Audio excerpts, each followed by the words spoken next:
జనసేన నేత వంశీకృష్ణ శ్రీనివాస్ గారితో ప్రస్తుతం నేనున్నాను. దక్షిణ నియోజకవర్గం నుంచి ఈసారి ఎన్నికల బరిలోకి వంశీ గారు రాబోతున్నారు.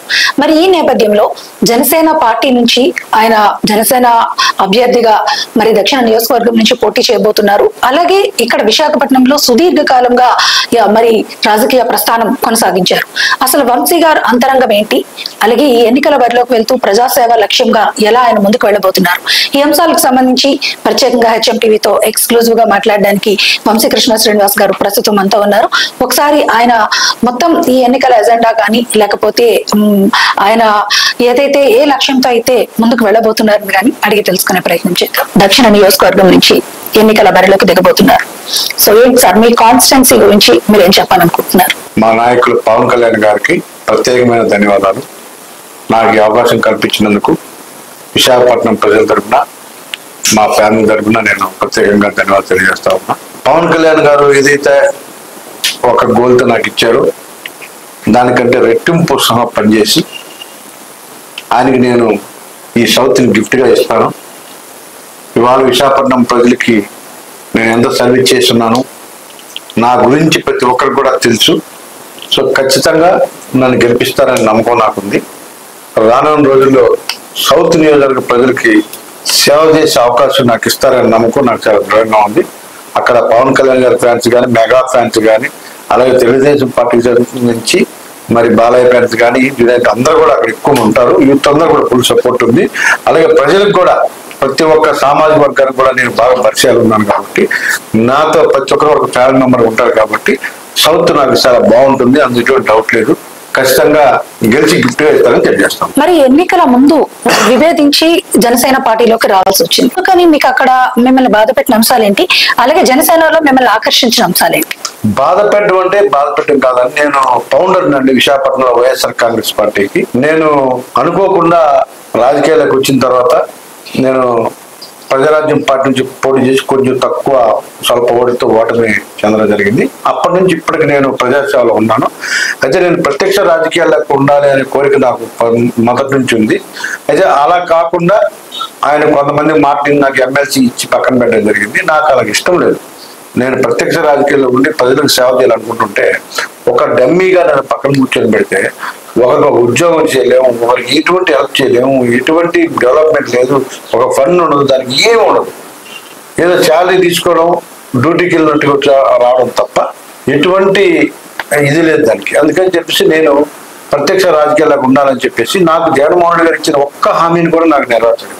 ఎమ్మెల్యే చేస్తున్నాడు, మంత్రి చేస్తున్నాడు, మేయర్ చేస్తాను, అంతా మోసం చేశాను నా విషయం వచ్చారు. ఆ పార్టీకి నేను ఏం చేశానో ఆయన తెలుసు. అందరికంటే బాగా తెలిసిన వ్యక్తి జగన్మోహన్ రెడ్డి గారు. నన్ను ఏ విధంగా వాడారు, నేను ఏ విధంగా సాయం చేశాను, 2 జిల్లాలకు సంబంధించి పార్టీ ఆఫీసులు మేనేజ్ చేశాను. ఒక్క జెండా కూడా తీసుకోకుండా, కనీసం ఒక టీ కూడా తీసుకోకుండా ఆ పార్టీకి నేను సర్వీస్ చేశాను. అలాంటి వ్యక్తికి ఏ విధంగా సపోర్ట్ ఉండాలి? సో ఆ సపోర్ట్ లేదు కాబట్టి ఇవాళ నేను జనసేన పార్టీలో చేరడం జరిగింది. నాకు ఇచ్చిన మాట ప్రకారం, నాకు మాట్లాడడం కంటే కూడా నేను ఏ కమిట్మెంట్ కూడా లేకుండా వెళ్ళాను. ఆయన పిలిచి ఇవాళ పవన్ కళ్యాణ్ గారు నాకు పిలిచి మీరు విశాఖ దక్షిణ నుంచి పోటీ చేయమని చెప్పడం జరిగింది. చాలా హ్యాపీగా ఫీల్ అయ్యి ఆయనకి దండం పెట్టుకొని, అన్న మీరు నా మీద పెట్టుకున్న ఆశల్ని నెరవేర్చకుండా ఎట్టి పరిస్థితుల్లో కూడా దాన్ని పంపడమైతే నేను గెలిపించుకుని. ప్రజాసేవ ముఖ్యమా, పదవి ముఖ్యమా అని ఒక చర్చ నడిచిన సందర్భం, పదవి కోసమే ఆయన పార్టీ మారారు అన్న ఆ జ్ఞానం లేని మనుషులకి, అజ్ఞానులకి అది అలా కనిపిస్తుండొచ్చు. జ్ఞానం ఉన్న వాళ్ళకి నేను 4 సంవత్సరాల పదవి ఉంది, ఎమ్మెల్సీ పదవి అయితే ఆల్రెడీ ఉంది కదా. నాకు పదవి కోసమైతే అక్కడికి వెళ్ళాల్సిన అవసరం ఉంది కదా.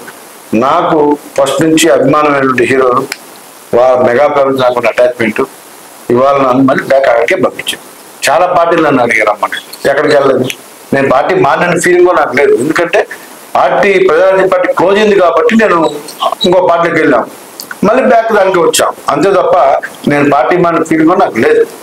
ఇవన్నీ ఏదో కొంతమంది పడని వాళ్ళు, టికెట్ ఆశించిన వాళ్ళు ఏదో మాట్లాడుతూ ఉంటారు. అవన్నీ కూడా ప్రజలకు తెలుసు. ఒకప్పుడు ఈ మాటలు అందరూ వినేవాళ్ళు. ఇప్పుడు అందరూ సోషల్ మీడియా డెవలప్ అయింది, ప్రతి ఇంట్లో చదువుకున్న వాళ్ళు ఉన్నారు. వాట్ అందరికీ తెలుసు. ఎవరో చెప్తే వినే పరిస్థితుల్లో ఇవాళ ప్రజలు లేరు. సో ఖచ్చితంగా నేనేంటో అందరికి కూడా తెలుసు కాబట్టి ప్రతి ఒక్కరు కూడా నాకు ఆదరిస్తారు, ఓటేస్తారు. దక్షిణ నియోజకవర్గంకి వెళ్ళబోతున్నారు. ఇప్పటిదాకా మీ మొత్తం పొలిటికల్ జర్నీ అంతా కూడా ఇటు తూర్పు నియోజకవర్గంలో కానీ ఇట్లా జరిగింది అంటే ఇప్పుడు అక్కడ మీకు కమ్యూనిటీ పరంగా ఎలాంటి హెల్ప్ జరుగుతుందని మీరు అనుకుంటున్నారు? నాకు విశాఖపట్నంలో మీకు చెప్పారు డేవన్ నుంచి 12 కాన్స్టిట్యున్సీలు నాకు సూటబుల్ ఉంటాయి. నేను మేజర్ కమ్యూనిటీకి సంబంధించిన వ్యక్తిని, కమ్యూనిటీయే అనుకుంటే ఒక కమ్యూనిటీ వేస్తే ఈ రోజుల్లో ఎక్కడ కూడా గెలిచే పరిస్థితుల్లో అందరినీ కలుపుకోను. సో నేను అందరితో ఉంటా. ఒక బీసీ నాయకుడిగా నేను ప్రజల్లో ఉన్నా. నేను ఎస్సీ ఎస్టీ బీసీలు అందరూ అభిమానిస్తాను. ముఖ్యంగా నేను 8 సంవత్సరాల పాటు పార్టీ ప్రెసిడెంట్గా చేశాను. బహుశా నేనే హైయెస్ట్ చేసుకుంటాను ఈ విశాఖపట్నం అన్ని రోజులు. సో అన్ని సంవత్సరాల పాటు నేను గజం విశాఖపట్నంలో ఏ వార్డు ఎక్కడ ఉంది, ఏ సామాజిక వర్గం ఎక్కడ ఎక్కువ ఉంటారు, ఏ ప్రాంతంలో ఉంటారు, ఏ వీధిలో ఉంటారు, ఏ గల్లీలో ఉంటారు, విశాఖపట్నం 98 వార్డుల గురించి నాకు అవగాహన ఉంది. ప్రతి వార్డు బౌండరీస్ నేను చెప్పగలను, ప్రతి నియోజకవర్గం బౌండరీస్ చెప్పగలను, ఉత్తరాంధ్ర మొత్తం కూడా చెప్పగలను నియోజకవర్గం బౌండరీ నేను.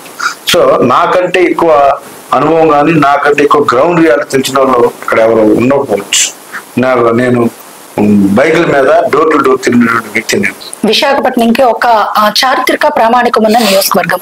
అంటే ఇప్పుడు ఉత్తరాంధ్ర ఆరోగ్య ప్రధాని కేజీహెచ్ కానీ, లేకపోతే ఇక్కడ అమ్మవారు కనక మహాలక్ష్మి అమ్మవారు ఆలయం కానీ, లేకపోతే ఇతరత్ర అన్ని అంశాలని చూసుకుంటే గనక చాలా మంది అక్కడ సామాన్యులున్న నియోజకవర్గం.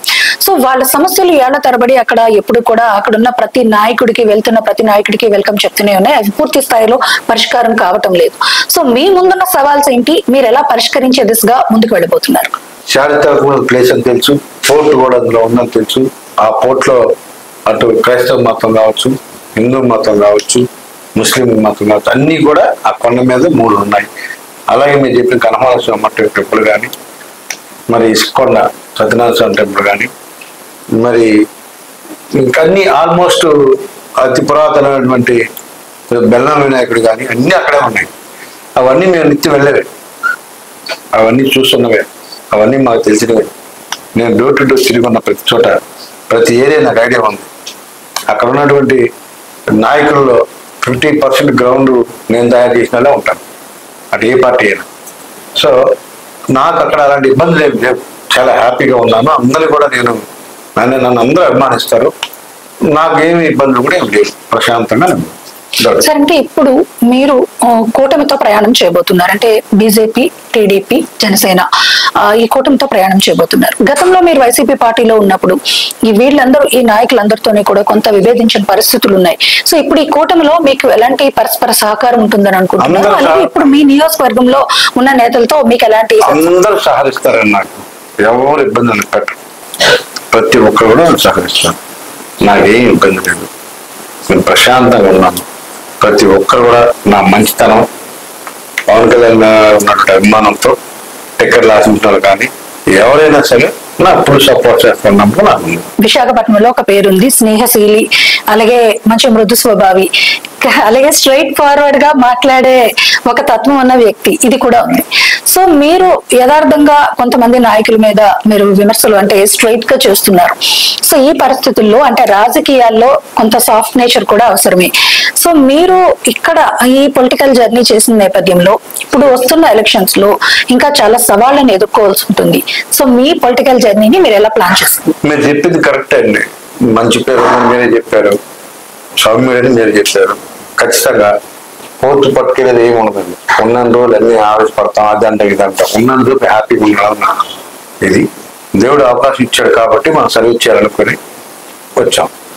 ఇక్కడ కూడా కోర్టులు ఒకటి మీద ఒకడు ఎన్ని చేయడం కంటే కూడా స్ట్రైట్గా ఉన్నది కరెక్ట్ ఉంది నా సిద్ధాంతం. నేను ఏదైనా ఫేస్ టు ఫేస్ అడుగుతాను, ఏదైనా నేను అలాగే ఉంటాను. ఈ దారిలో కొంతమంది దుర్మార్గులు ఎదురైనప్పుడు ఆ దుర్మార్గులకు దుర్మార్గంగానే సమాధానం చెప్పకపోతే వాళ్ళు ఈ సమాజానికి ప్రమాదకరం. వాళ్ళ సమాజంలో ఎటువంటి యాక్టివిటీలో ఉన్నా కూడా అది ప్రజలను కానీ అలాగే ప్రజా ప్రజలకు ఎదిగే వాళ్ళకి కానీ ఇక్కడ యూత్ కూడా ప్రమాదకరం. కాబట్టి అలాంటి ఎదవ పట్ల కొంచెం అప్రమత్తంగా ఉండాలి అన్నది నా ఉద్దేశం. అంతే తప్ప నేను ఎవరితో గొడవ పడ్డం కానీ నా తత్వం అది కాదు. వీళ్ళతో హెల్ప్ చేయడానికి ట్రై చేస్తాను, చేయలేని పరిస్థితి నా పని నేను చేసుకుంటాను. కొంతమందిని కూడా మనం ఆ దుర్మార్గమైన ఆలోచన వ్యక్తులు అడుకోకపోతే ఈ సమాజానికి మనం ఏం చేసినట్టు అవుతుంది. కాలం మీరు రాజకీయాల్లో ఉన్న నేపథ్యంలో ఇప్పటికే చాలా మంది చాలా సమస్యల పరిష్కారం కోసం మీ దగ్గరకు వస్తారు. ఇప్పుడు మీరు పోటీ చేయబోతున్న ఈ నియోజకవర్గం నుంచి మీ ఫోకస్ ఏంటి సార్?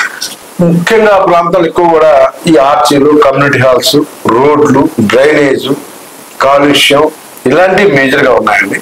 వీటన్నిటినీ పరిష్కరించడం లక్ష్యంగా మేము పనిచేస్తాం. ఎక్కడ ఏ సమస్య ఉన్నా అంతా కూడా పేద ప్రజలు ఎక్కువ ఉన్నటువంటి నియోజకవర్గం అది.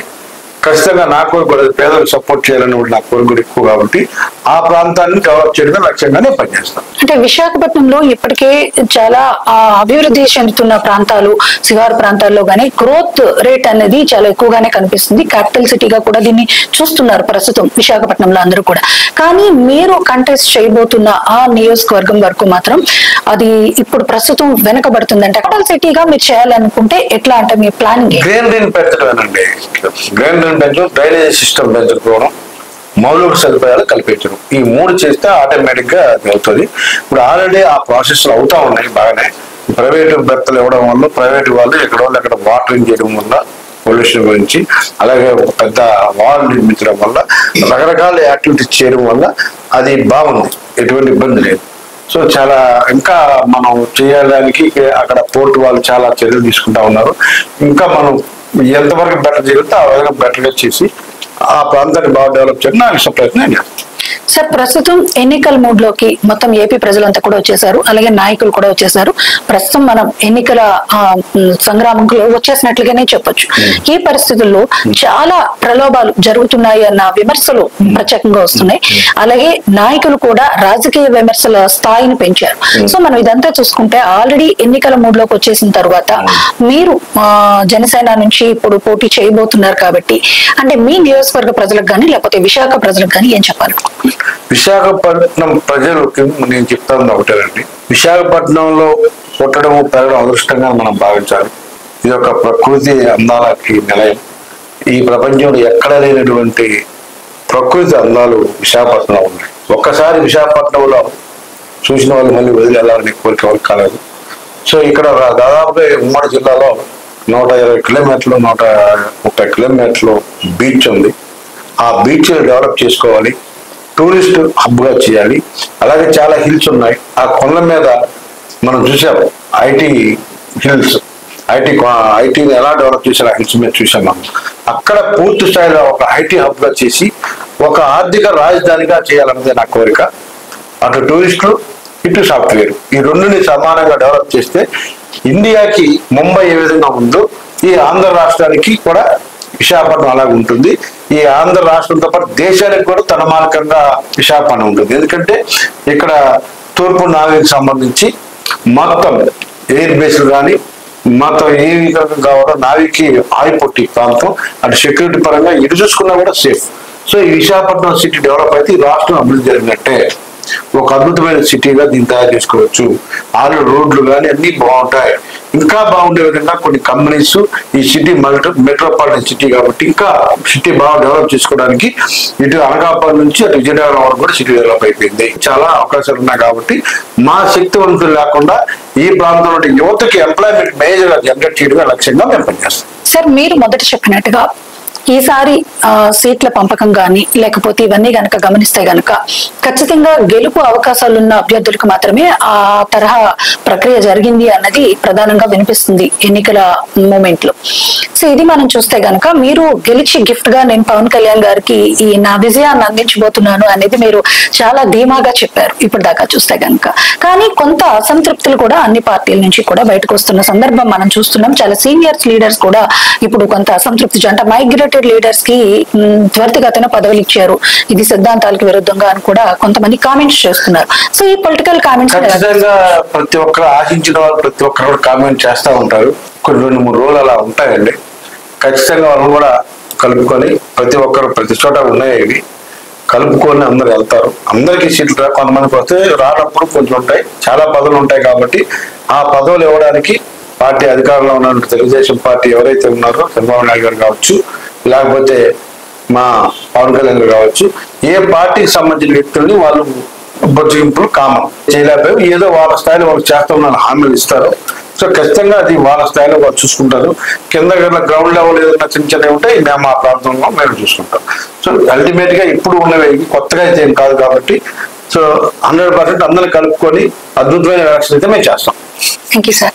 ఇది ఇక్కడ మొత్తానికి విశాఖపట్నం అభివృద్ధిని ఆకాంక్షించడంతో పాటు తన నియోజకవర్గం ఒక మోడల్ సిటీగా ఇక్కడ తన మోడల్ నియోజకవర్గంగా ఉండాలి అనేది తన ఆకాంక్ష. ఆ విధంగా అభివృద్ధి వైపు అడుగులు వేస్తూ అక్కడ విజయాన్ని ఆకాంక్షిస్తూ తన రాజకీయ ప్రయాణం ఈ ఎన్నికల్లో చేయబోతున్నానని అంటున్నారు. ఏది ఏమైనా కూడా వంశీకృష్ణ గారు కూడా ఒక మంచి విజయంతో మరి తమ పార్టీ అధినేత పవన్ కళ్యాణ్ గారికి నిజంగానే ఒక విజయాన్ని కానుకగా ఇవ్వాలని మనం కూడా ఆకాంక్షిద్దాం.